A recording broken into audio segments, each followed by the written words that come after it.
First, I wanted to get to this story, which is incredibly important. This is out of Vocative. The headline, want $5,000, call Bill Clinton a rapist on national television. And indeed, several people have. The ongoing rape stunts have electrified many Trump supporters and conservative media consumers enough to compete with the interest generated from the latest misogynistic bombshell consuming the Republican nominee. Now, did you get that? That meme, Bill Clinton is a rapist, which of course has been splayed across Hillary, Tim Kaine, Al Gore events for the past 2 weeks across television, is, quote, enough to compete with the so-called fallout from these Trump tapes. And this article drills into the statistics to prove that. This is not Infowars.com. This is a mainstream article. Quote, Clinton's rape accusations have been mentioned over 872,000 times on Twitter in the last 13 days since Jones announced his bounty, a Vocative analysis found. By contrast, social media users shared the hashtag Trump tape some 975,000 times in the days since a leaked NBC tape revealed Trump talking about grabbing women. So again, the Bill Clinton rape protest continues day by day. It will build. We've got some more plans that we're going to reveal for it in the coming days. It's matching the so-called damaging fallout from these Trump tapes. Just that one meme alone, launched by Alex Jones, launched by Infowars.com. That tells you why the Clinton campaign is terrified that this is going to continue. And it's not only going to continue, it's going to build. They're absolutely petrified of it because it's competing for media attention, social media attention. It's splashed across cable broadcast news. And they're not happy about that. They wanted the entire narrative to be about how Donald Trump's this evil misogynist, saying terrible things, doing terrible things to women. It's not quite working out for them, as we saw with the Rasmussen poll. And tonight on Fox News, we're told more of Bill Clinton's rape accusers will appear live on Fox News tonight. Stephen Bannon, the CEO of the Trump campaign, said, quote, we're going to turn him, meaning Bill Clinton, into Bill Cosby.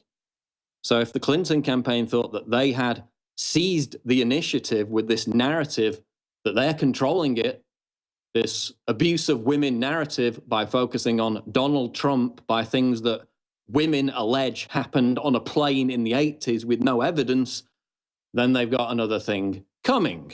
And that's why the Clinton campaign is petrified about the Bill Clinton is a rapist protest that is sweeping the country right now. I'm going to go to our guest, Stefan Molyneux, who, of course, needs no introduction. He's been on the show before. I've been on his show several times. The website is freedomainradio.com. Stefan, welcome to the show. Thanks, Paul. It's great to be here. Now, first, I want to get into these latest allegations against Trump. Of course, we'll move on to the WikiLeaks stuff. But, you know, we don't expect the New York Times to be interested in Hillary arming ISIS, which came out of the WikiLeaks bombshell releases. But, you know, some woman on a plane claims that Donald Trump touched her in the 80s with no evidence. She told no one about it at the time, didn't tell the airline staff. She waits 35 years until 4 weeks before the election to tell anyone about this. Isn't that an amazing coincidence? Well, and I talked about this at the time when you saw Anderson Cooper confronting Trump in the last debate saying, have you ever touched any other women inappropriately, ever, anywhere, ever? And of course, Trump said no. And immediately you knew they had a lineup of accusers down the road coming up to do this kind of stuff. And it is tragic and it is kind of predictable. And it does show, I think, the degree of collusion that WikiLeaks is pointing out between the mainstream media, the sort of propaganda arm of the Democrat Party, and what is going on in politics. And dear Lord above, Paul, wouldn't it be really, really, really nice if we had a slightly more elevated debate than, you're a rapist, no, you're a rapist, no, you're a rapist. I mean, we're not talking Churchill here. We're not talking the Lincoln-Douglas debates. This is like grade 2 screaming that is going on, and it is being dragged down to that level by the Clinton campaign, in my opinion.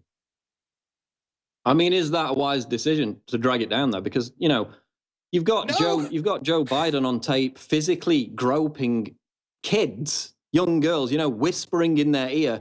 You've got Obama showing off his erection on a plane. You've got Bill Clinton on video touching a woman's genitals on a plane. You've got Bill Clinton's entire history of being a sexual predator towards women. Did they really think they could drag it down to this level and come off on top, given the baggage that's connected to Hillary Clinton in this specific area? Well, this is a sort of decap boomerang, right? You use a weapon you think you're going to throw at other people, but it's going to come back and do nasty things to your particular person. Of all of the attacks that you'd want to take on another person, if Bill Clinton was anywhere in the vicinity, of all the attacks you'd want to take, sexual impropriety would be way, way, way down at the bottom of the list, because that really is like, it's a grenade that you pull the pin and it's stuck to your hand, and it's stuck to your hand because of all of the things, this is the one that the Clintons are most vulnerable on. Because, you know, there's lots of stories of their corruption and the Clinton cash kind of stuff, but that stuff's kind of abstract for a lot of people. It's kind of hard to follow. But this particular one, where you have line after line after line of women claiming rape and sexual assault and sexual harassment and so on. And it is settled a lawsuit for over $800,000 with Paula Jones. So of all the things that you'd want to bring up, sexual impropriety would be the least valuable and the most dangerous, which I think should give us all hope that this is where they're at. This is the bottom of the barrel that they're scraping. This is how desperate they are, and this is how little they have on Trump. Well, there have been rumblings in both directions that more tapes are coming out. We'll see how damaging they are.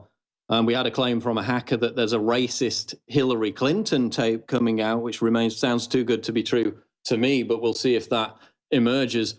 You know, Stefan, we had JFK, serial womanizer, Bill Clinton, serial sex offender, sex abuser, Ted Kennedy killed a woman.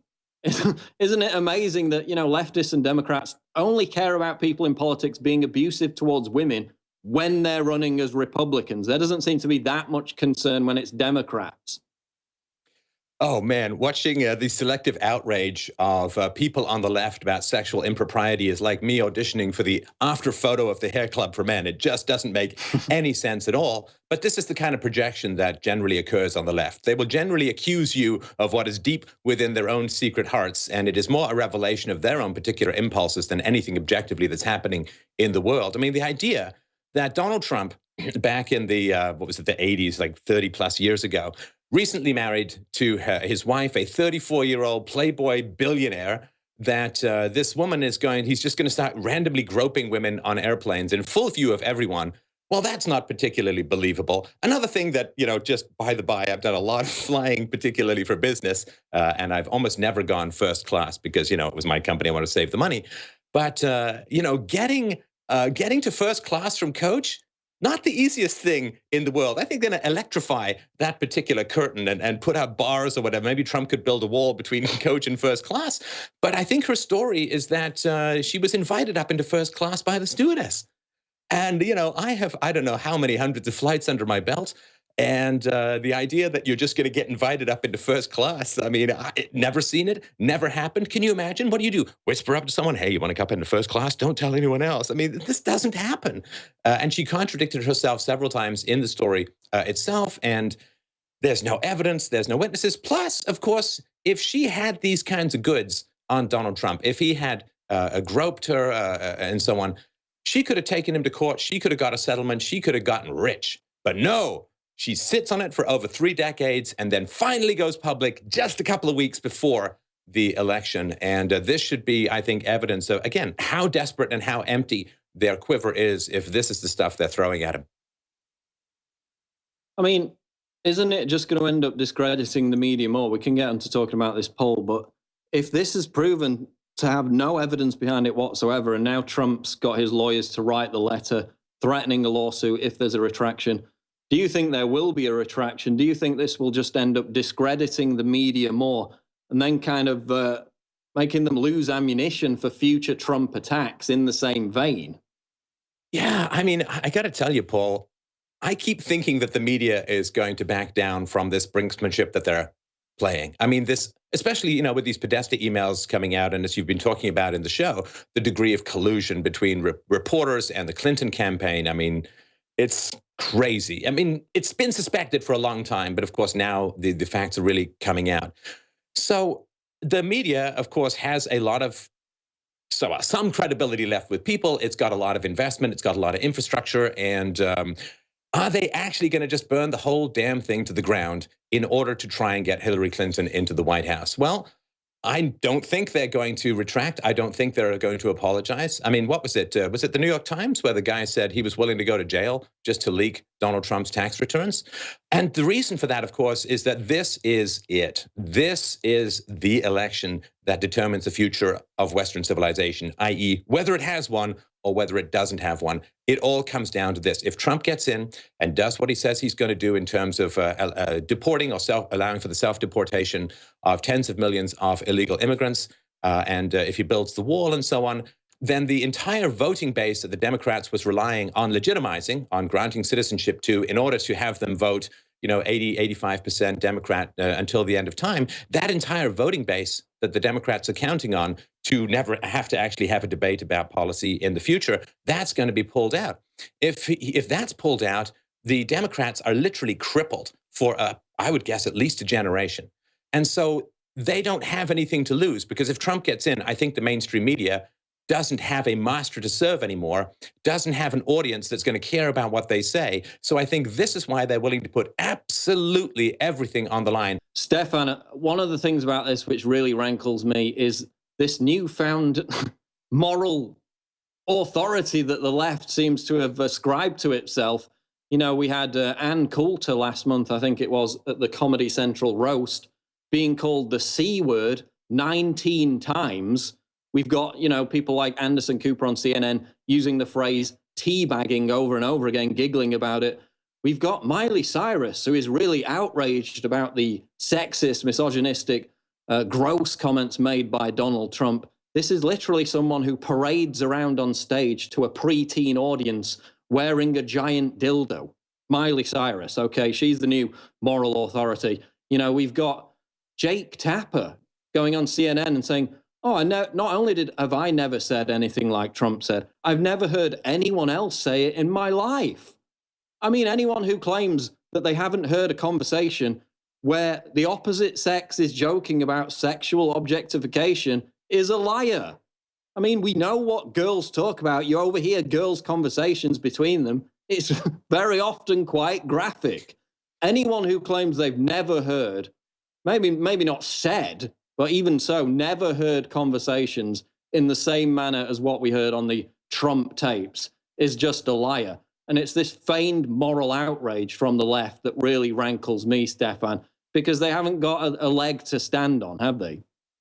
Well, it's worse than that. I mean, so the left, of course, the mainstream media seems to have had quite a bit of trouble reporting the actual groping of women in Germany during the Cologne New Year's and other things. They seem to have quite a bit of trouble actually reporting pedophiles or a pedophile, Seville, at the BBC. They seem to have had a lot of trouble actually reporting the countless Pakistani gang rapes of young white British girls, over 1,000 in Rotherham alone, not to mention dozens of other cities in England. So they sure don't seem to have much luck getting out narratives about genuine sexual predation. Of course, they have, as you pointed out, bypassed the whole Bill Clinton thing for many, many decades. And so the idea that now suddenly they've got this huge concern about any kind of sexual impropriety, it is pure politics. And what I find so vile about all of this, Paul, there are genuine victims of both sexes of genuine sexual assault, sexual abuse, sexual harassment, and rape, and so on.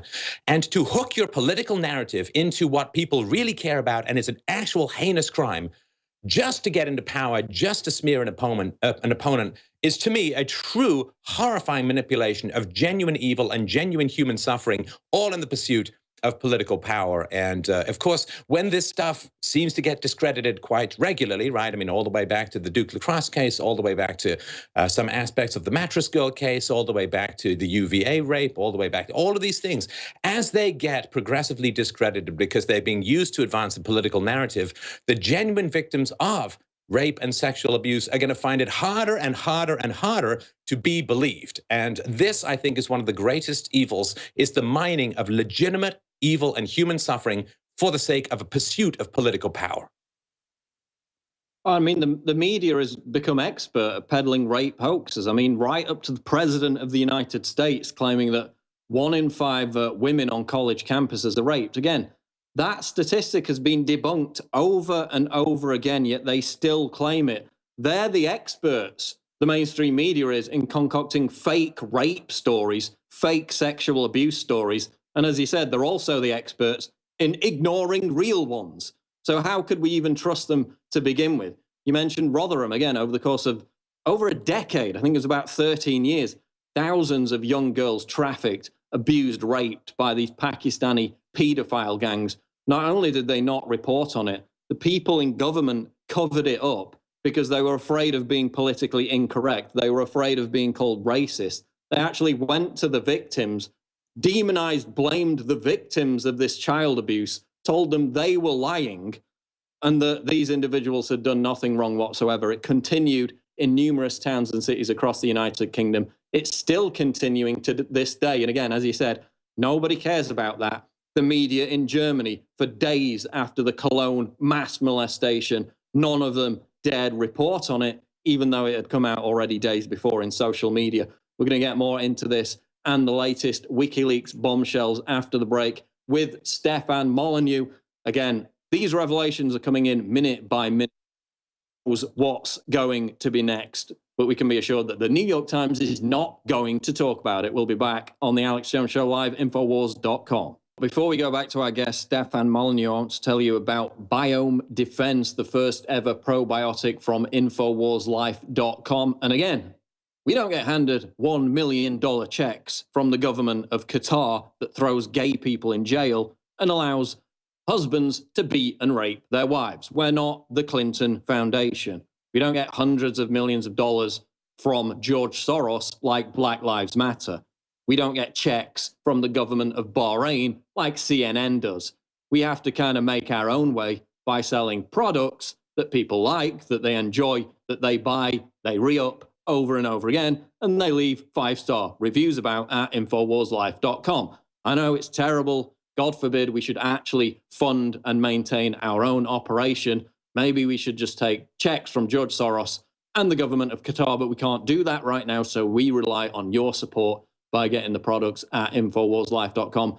Biome Defense by InfoWars Life is a superior blend of 50 billion live and active cultures from 23 different probiotic strains, which are known to support digestion and intestinal function. The experts agree that gut health plays a huge role in the normal function of your immune system, and it's essential for optimum health. And again, go on the website, InfoWarsLife.com, see the independent 5-star reviews. This is how you support us in the fight. This is how we build the platform. This is how we take on the mainstream media narrative directly. And you see how we do that. We're completely transparent. We send reporters out to the field to challenge these narratives. We sent Joe Biggs and Owen Schroyer, I believe, down to Haiti to do work there, exposing the Clinton Foundation, helping out on the charitable side of things again. That's all because of your support. We would not be able to do that if you didn't get the products at InfoWarsLife.com. So go and check out Biome Defense by InfoWars Life at InfoWarsLife.com.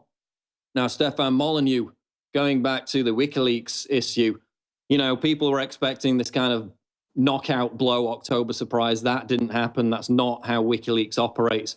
We've seen more of a, you know, guerrilla warfare style attack method with these with this Podesta WikiLeaks email release, a kind of drip, sustained information offensive. To your mind, what are the most damaging revelations we've seen thus far? Well, of course, the fact that Hillary Clinton her organizations are taking money from Saudi Arabia and Qatar, which she identifies as providing logistical and material support to ISIS, that seems pretty important. But the number one thing for me, Paul, and it hasn't been talked about that much, but let me read you something very briefly that came out, right? So this is John Anzalone. He's a researcher emailing John Podesta. It's a message titled, "You Call It." This is July 15th, 2015. Now, he's quoting Senator Mark Kirk, the Republican from Illinois, who himself is quoted by BuzzFeed. This is regarding the nuclear deal reached with Iran. This is the quote he includes when emailing Podesta. "This agreement, the Iran agreement, this agreement condemns the next generation to cleaning up a nuclear war in the Persian Gulf. This is the greatest appeasement since Chamberlain gave Czechoslovakia to Hitler. Now, that is as strong a condemnation of a particular deal as can be conceivably imagined. The idea that the deal might lead to a nuclear war, destroying the region, killing millions, raining blood and sand and oil down across the world, darkening the sunsets for half a generation. This is a pretty strong condemnation. So You Call It is emailed to John Podesta regarding this nuclear war issue. John Podesta responded, yep.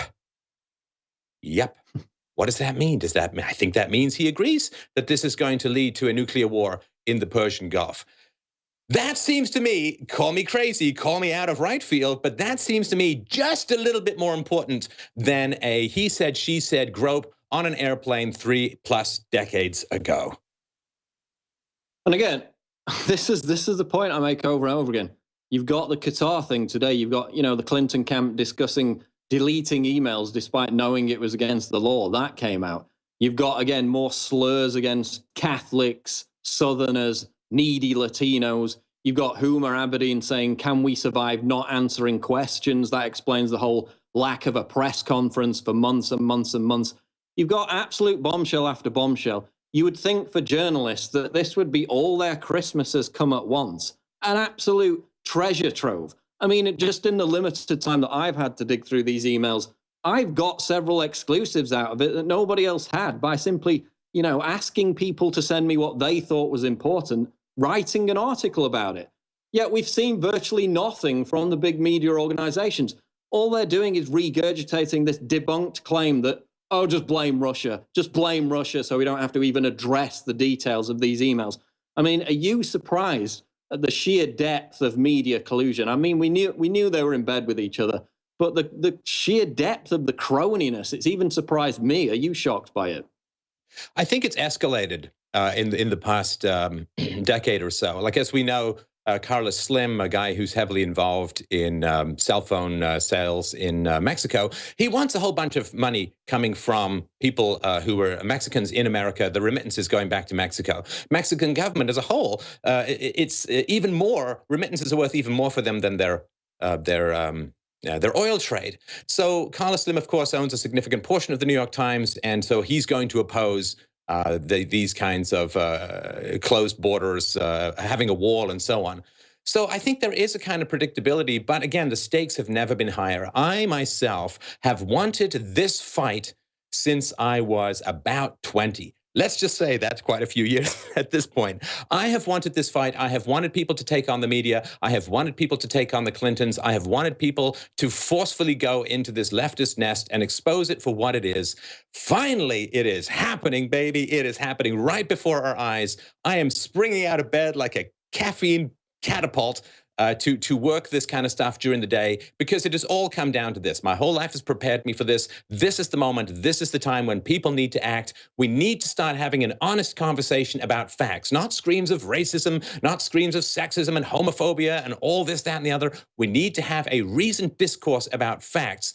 And now everybody understands the media is in the way to people having a coherent conversation. The journalism that is occurring now, as you're pointing out, Paul, it's happening through Reddit. It's happening through 4chan. It's happening through Twitter. The reporters are abandoning their posts, and volunteers, unpaid volunteers, are combing through this stuff. People like you and I are bringing it to the attention of the masses. It is a new dawn. It is a new day. We finally have the chance to bypass the gatekeepers, deal directly with the people, and bring the information they need directly to their neofrontal cortex for the first time in history. And by God, it is an exhilarating time to be alive, to be in contact with the planet. And I just, for those who are losing hope and so on, snap out of it. We've never had a better chance to get the facts across than we have now. Get moving, get engaged, get sharing information. Don't give up, because that's a self-fulfilling prophecy. The left wants to demoralize you. Oh, we can't win and it's over and so on. Forget all of that. Snap out of it. Give yourself a Don Corleone full-on smack across the face. Get out there and get busy, because if it's not now, it's never. I mean, it's amazing, Stefan. I guess we should thank these reporters, these journalists, for leaving such a vacuum. I mean, I'll give you an example. About a year ago, not even a year ago, probably, I was on about 10, 11, 12 million Twitter impressions a month. This is people who see your tweets total per each 28-day period. So it went from 11, 12 million a month. Now it's at 120 million Twitter impressions a month. So for each 28-day period, my tweets are seen 120 million times, and it just keeps going up. That is more than a lot of quite big websites get for a month. Just my tweets alone. That's not even including YouTube, Facebook, Infowars.com.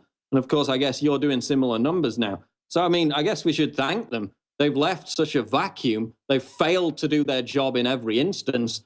People are so hungry for the truth that now our platforms are just exploding because we're there standing in the gap doing their job for them. Absolutely. You know, if the horse and buggy manufacturers don't want to upgrade and we're inventing the car, good. You know, just keep making your horse and buggy stuff. That's totally fine because we'll just overstep you. And I think this aspect of things is really, really important. You know, when there's indications that Hillary got certain debate questions ahead of time, when there's indications that she was just, you know, absorbing and borging Bernie Sanders positions for the sake of political gain. And this goes on and on. I've done a bunch of presentations about this, and people can check this out if they want at youtube.com/freedomainradio. But when all of this stuff is going on, this is all falling apart. The mainstream narrative, which the media has controlled since the dawn of time, since the dawn of the media, the mainstream narrative has been controlled by the gatekeepers. And even in the last election cycle, alternative media wasn't nearly as powerful as it is now. We didn't have the credibility. We didn't have the reach. Now, I'm sure you get the same messages. People say to me, I come, like when something goes on in the world, I come to you. The idea that they're going to turn on the news or go to some mainstream media website and think they're going to get anything other than leftist propaganda is incomprehensible to most people. And so the fact that we're building credibility while they're losing credibility, well, there's only one way that that can end up, which is we take over. Well, exactly. I mean, even following live news events, we saw it with the truck attack, the terrorist attack. It was the terrorists that carried out, not the truck, in Nice, where you tried to follow that unfolding event on television news. You were just an hour or so behind on the actual details. Following live news events, the best way to do it is on Twitter. That's where you get the most up-to-date information. Again, that's why they're trying to censor us. James O'Keefe has a bunch of videos coming out every day. They blocked his Twitter account. But again, you need to go out into the battleground, onto their field, into their environment. Otherwise, you're just going to be preaching to the choir. And like you said, I mean, people just come straight to us whenever, you know, any big breaking news event happens. I get messages every day from people thanking me, saying they were SJWs, they were leftists, I woke them up. So it's working, but you have to get out on the battleground, on the field. You can't just preach to the choir. But in the final 5 minutes here, Stefan, I just wanted to get on to, you know, the Trump campaign in general. We've got a new Rasmussen poll today, which is showing Trump ahead 43 to 41%.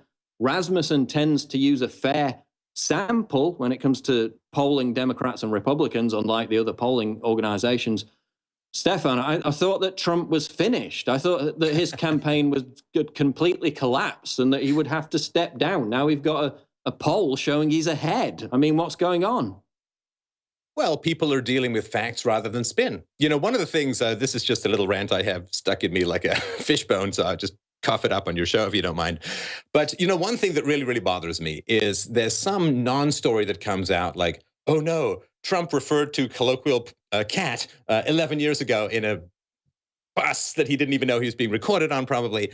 And this apparently, and so what happens is the media pumps this and pumps this and pumps this and pumps this. You know, like recently, you tweeted just like how much the mainstream media was talking about Trump tapes and how little they were talking about WikiLeaks. It was many, many multiples of times that they were talking about the inconsequential story of the Trump tapes. So they pump this story, they pump this story, they pump the story, and then what happens is they say, you know, in a debate or wherever they're at, they say, well, you know, I have to ask you this because it's a really popular topic. It's like, no kidding, it's a popular topic. If you keep repeating the same topic over and over and over again, guess what? People are going to end up talking about it. But it's this kind of circular reflective nonsense that is going on.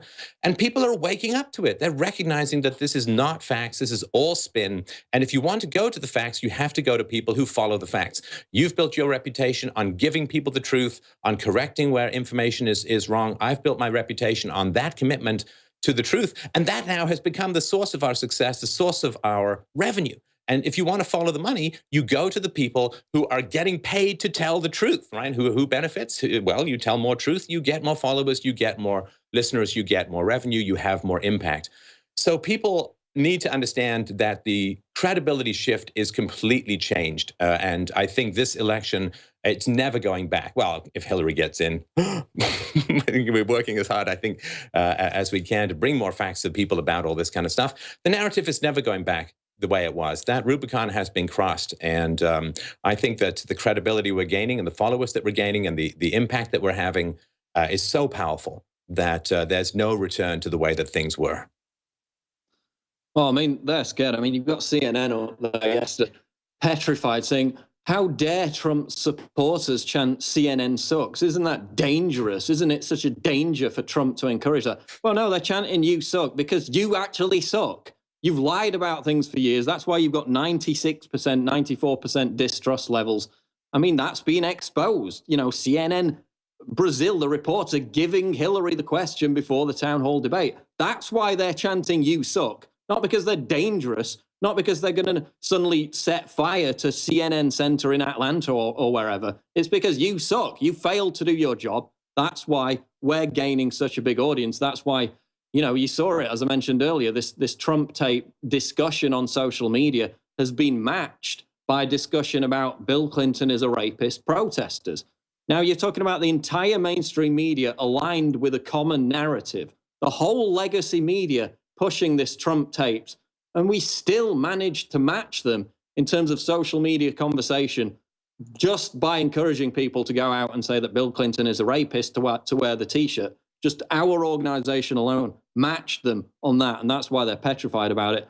One other question I wanted to ask you is, you know, we see this desperation. Even after this Trump tape came out, they seem to be getting even more desperate to push this narrative, despite them saying that Hillary is easily ahead.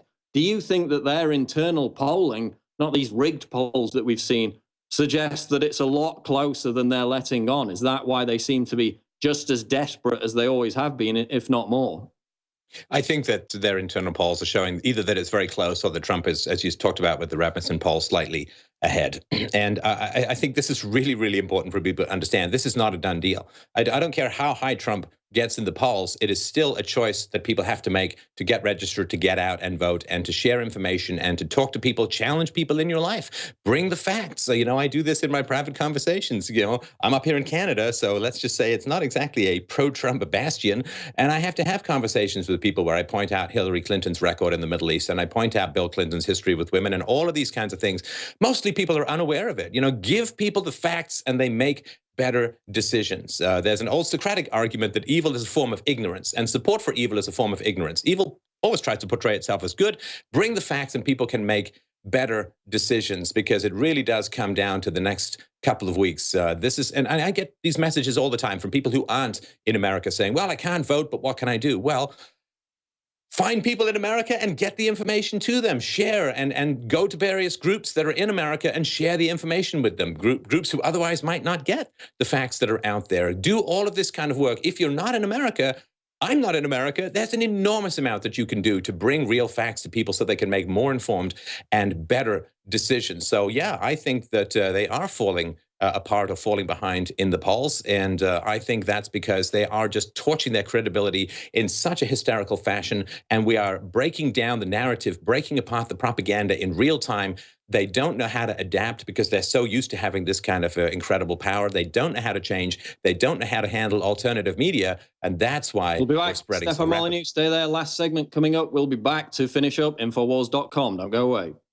It's the final segment of this hour on the Alex Jones Show. We've got Stefan Molyneux. Just want to mention before I get off the air here, I'm sure David Knight will be covering this. We've got huge developments on Russia. America plotting to allow 9,000 ISIS fighters to escape terror capital Mosul so they can attack Russian troops. Moscow outrageously claims, was it outrageous that the Obama White House gave ISIS a 45-minute warning before bombing their oil tankers? No, that happened. So it doesn't really sound that outrageous, does it? That they would be giving them a warning, a safe passage out of there to go and accomplish the mission that was the purpose of this intervention from the very beginning, which was regime change in Syria by any means possible, which is what led to the rise of ISIS in the first place, as you saw in the WikiLeaks emails. Reuters is reporting Putin ally tells Americans vote Trump or face nuclear war. That is all escalating. I'm sure David Knight will be able to get into it in the next hour. But Stefan Molyneux, final few minutes here. Closing comments on Trump, on the state of the election race, and tell people how they can get your podcast and about your YouTube channel.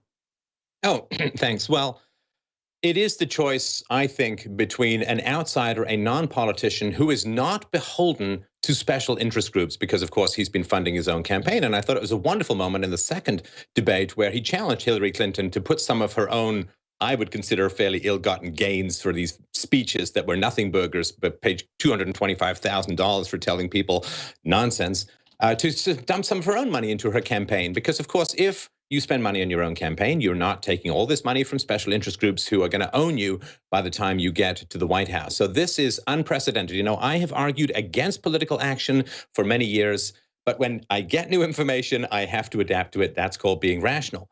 And so it is a new situation. It is a new environment. There is someone who has never before appeared in American politics, you know, somebody with the charisma, the speaking skills, the public visibility, the historical relationship with the media, the courage, the nads, you could say, to actually do what he says he's going to do. Not just make promises that his donors have told him to make so that they can pay him to break them later. This is as direct a set of democratic principles and Republican principles as we can imagine. So this is new. People need to understand this. I didn't anticipate it. I don't think anyone did, except perhaps Donald Trump many years ago. So this is new information. And I think that I am now, of course, encouraging people to get involved in politics. It really, really matters what happens over the next couple of weeks. Take time out of your busy schedule to get involved in this particular thing. It's only a couple of weeks. Nobody's drafting you to go to war for 5 years. It's just a couple of weeks, and you can do it all from the comfort of your own internet cafe or bathroom. Or if you have a server in your toilet like Hillary Clinton, I guess you could do it there as well. So get out, get involved. This is so important. This is so important. It really does come down to this. If the left gets in, and there's more third world migration, and there's open borders, and I mean, it's over. There's nothing left. freedomainradio.com is the website. Go and check that out. Go and check out Stefan's amazing YouTube channel as well. Stefan Molyneux, thanks for joining us. Knockout is back. If you want a product that has 10 known ingredients that naturally get your body to relax, your brain to relax, so you get deep, restful sleep, Knockout's it. InfoWarsLife.com. L-theanine, hops flower extract, lemon balm extract, valerian root extract, chamomile flower extract, L-tryptophan extract, melatonin, and more. All organic, all the natural sources. It's the same price as leading brands of melatonin that are 3 milligrams a piece. It has 3 milligrams, the standard recommended dose for an adult. It's got the GABA, so it would probably cost $50 to take all this as separate pills. It's $19.95. You take 1 or 2 of these, and it just is really clean, restful sleep is what the reviews are. It's what I've experienced, and it just synergistically puts everything in there. InfoWarsLife.com is where you find the incredible nutraceuticals like Knockout,